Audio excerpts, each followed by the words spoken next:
सलाम किया, पेड़ भी आया, सजदा किया, सलाम किया, कहा कहिए जाइए, आपने कहा चला भी गया। कहा ये सब तो मान रहे हैं आपकी बात, शजरो हजर ये पत्थर भी मान रहा है, ये दरख्त भी मान रहा है, आपको सजदा कर, आपको सलाम कह रहा है और कह रहा है या नबी सलाम अलैकुम कह रहा है। आप मालूम क्यों हैं? ताइफ वाले नहीं माने तो न माने।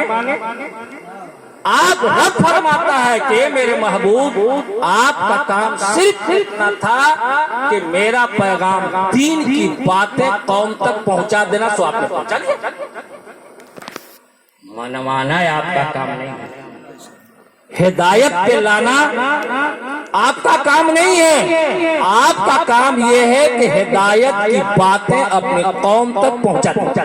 सो आपने अपना फर्ज अदा कर दिया और हिदायत पे लाना सिर्फ रब का काम है। इन उलमा की जमात जो आपके सामने बैठी हुई है, इनका काम यह है सिर्फ और सिर्फ कि हिदायत की बात आप तक पहुंचा देना, अमल करना यह आपकी जिम्मेदारी, और अमल करवाना और तौफीक बख्शना ये रब की जिम्मेदारी, हमारी नहीं।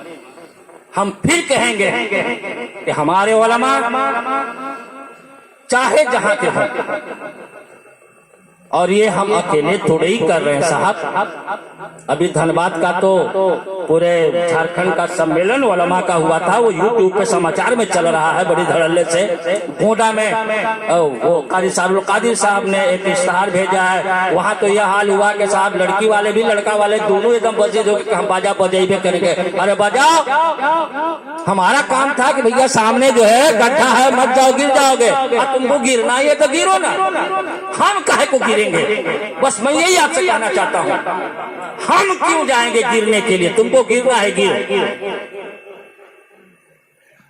और उन्होंने भेजा है उलमा, 2 आलिम अड़ गए, पैसे वाली पार्टी थी, एतराफ हो अकनाफ में फोन किया निकाह पढ़ाने के लिए। 2 पहर की बारात आई हुई, 2 पहर की बात थी, मगरिब हो गया, सबने कहा कि हम निकाह नहीं पढ़ाएंगे।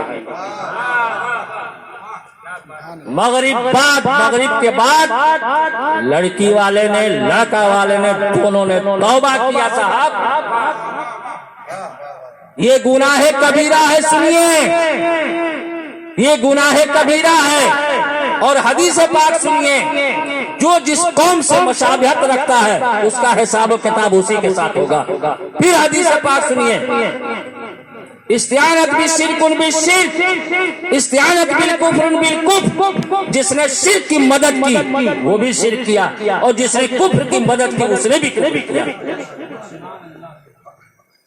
हम नहीं जाएंगे, आप नहीं जाएंगे खाना खाने उनका, क्या करेंगे? अचार डालेंगे, कितना दिन फ्रिज में रखेंगे? आप रुकिए, वो रुके ना रुके इससे कोई मतलब नहीं हमको। आप रुकिए कि भैया हम गुनाह में शरीक नहीं होंगे, आपकी मर्जी है, करिए ना, क्या फर्क पड़ता है।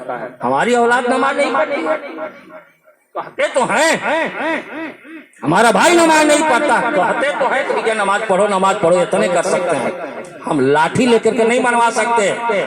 ला इकराह फिद्दीन, दीन में जोर जबर नहीं, हम जोर जबर नहीं कर सकते। हम मुअद्दबाना गुजारिश करते हैं और अपने उलमा से आज फिर हम दरखास्त करेंगे कि हाथ बढ़ाएं और ये अहद करें कि हम इन खुराफातों में शरीक नहीं होंगे, और हम नहीं शरीक होंगे। अब जिसको करना हो करें, आप जैसा करना हो करिए, सबसे क्या लेना देना है। हमारा काम था जो कर दिया। साथ आपसे मैं मुअद्दबाना हाथ जोड़ करके कहूंगा, मुझे गाली दे लीजिए चल जाएगा, मुझे बुरा भला कह दीजिए चल जाएगा, मुझे एको पैसा मत दीजिएगा वो भी चल जाएगा, समझ गए, वो भी चलेगा, और आज तक चलता आ रहा है, और मैं चला रहा हूँ, और मेरा रब जो है उसको आगे ढकेल रहा है, वो चला रहा है। ठीक है। अब आपसे मैं भीख मांगता हूँ कि इस बुरी लानत से बचिए। मैं उलमा का भी पांव पकड़ कर कहता हूँ कि आप मत जाइए हजरत, मैं उस पीर का मुरीद हूँ जो लोग पढ़े लिखे हैं और बच्चे जिनको मैंने पढ़ाया है या आज उलमा जो पढ़ा रहे हैं, जो कानून शरीयत पढ़ रहे हैं, कोई है इसमें बच्चा जो कानून शरीयत पढ़ रहा हो? जरा खड़ा हो जाए तो।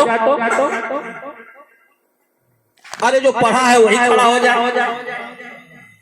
कानून शरीयत किसने लिखी है?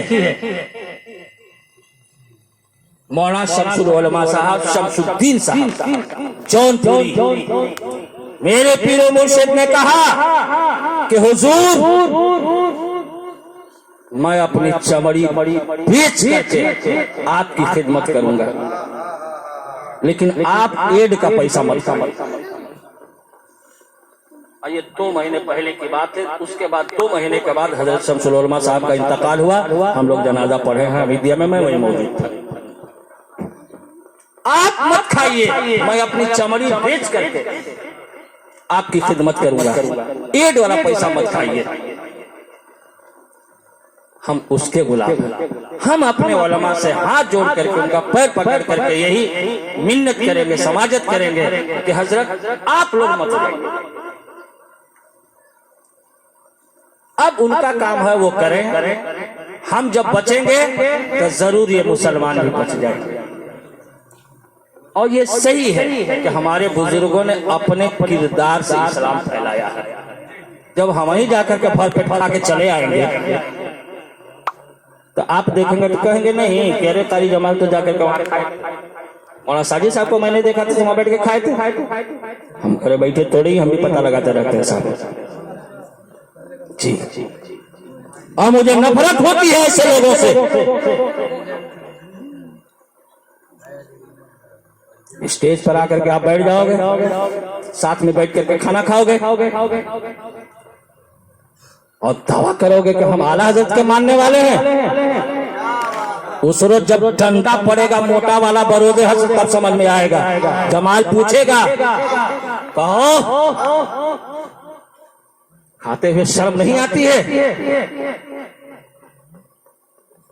सुनिए साहब,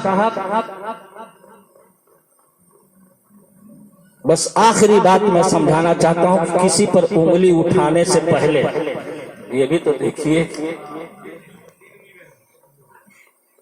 हम गुनहगार हैं, बदकार। हमारी बात आप मत मानो, लेकिन जो शरीयत की बात है उसको आप मान लो और ये हद करें। अल्लाह तबारक व तआला हमें हर बुराइयों से बचाए। और ये बातें आप अपने घर वालों को भी बताइए। हमारी खराबी और हो गई, हमारी समारात ये मर्दों की जमात, हम ना सिर्फ सुन लेते हैं, समझ नहीं आता, वाह वाह करते हैं, 10, 20, 100, 50 दे देते हैं, तकरीर सुन लेते हैं मौलाना साहब की, घर जाके अपने बच्चों को नहीं बताते। कमी है कि नहीं बोलिए, इस कमी को भी दूर करिए। यहाँ से 2 ही बात आप लेकर के जाइए, अपने बच्चों में, अपने बीवी बच्चों को जरूर समझाइए कि आज मौलाना साहब ने ऐसी तकरीर की है, उसमें ये बात बताई है कि ये हराम है, ये हलाल है, ये हराम है। मैं कहता हूँ साहब, बात लंबी हो रही है, लेकिन पता कि मैं कह रहा हूँ, मैं कहता हूँ कि जिसके नाम की तुम रोटी खाते हो, सिर्फ उसकी बात मान लो, तुम्हारा बेड़ा पार हो जाएगा। सरकार सैयद नवाज से पाक जब मुरीद किया करते थे तो कभी आपने ये नहीं पूछा कि आप क्या कर रहे हैं, धंधा क्या है। एतराज उन पर भी था कि नमाज नहीं पढ़ते हैं। अरे तुम्हारी आंख उनकी नमाज देख लेगी। 7 साल हरम शरीफ में 5 वक्त नमाज पढ़े उलमा के साथ में, देवा में। अरे वैसी आंख पैदा करो ना। तो आप फरमाते थे मुरीद करने के बाद जो जिस काम का आदमी होता, यानी पेशे के एतबार से दर्जी होता था तो उसको उसी हिसाब से समझाते थे, है ना, कपड़े में चोरी नहीं करना चाहिए। बनिया होता था तो कहते थे नाप तौल में कमी बेशी मत करना। पूछा भी नहीं हजरत, मैंने जो तवारीख पढ़ी है वो बात मैं बता रहा हूँ, और जिसको शक हो आए मेरे साथ, मैं बता दूंगा। जो मैं कहता हूँ दावे के साथ कहता हूँ, दलील रख करके कहते थे नाप तौल में कमी मत करना। सोचते थे कि काहे कह रहे हैं, पता चला कि उपनिया रहल मोदी जब कैसा आप हिदायत कर देते थे। पीना नहीं, ये हराम काम। नसीहत करते थे, वही काम हम करते हैं। आप हमें मत देखो, ये देखो कि जमाल अगर अच्छी बात कह रहा है, मौलाना गुलाम जाबिर साहब अच्छी बात कर रहे हैं, आप उसे मान लीजिए, अमल में लाइए। इसी में हमारी और आपकी सबकी भलाई है। वाखिर दावाना अल्हम्दुलिल्लाह रब्बिल आलमीन। आइए सलातो सलाम पढ़िए।